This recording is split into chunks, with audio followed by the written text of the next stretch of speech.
मित्रांनो बघू शकता तुम्ही हिंगणगावात एक येडा माणूस कसा येड्यान करायला लागलाय बघा. पिऊन त्यांनी गाडी बिडी फुडली बघा.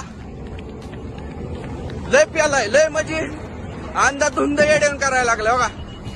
बघा गाडी बघा हे बघा लय 10-15 बघा हे बघा लय प्यालाय लय म्हणजे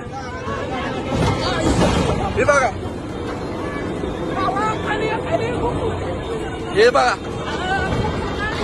लय म्हणजे इतका प्यालाय ना.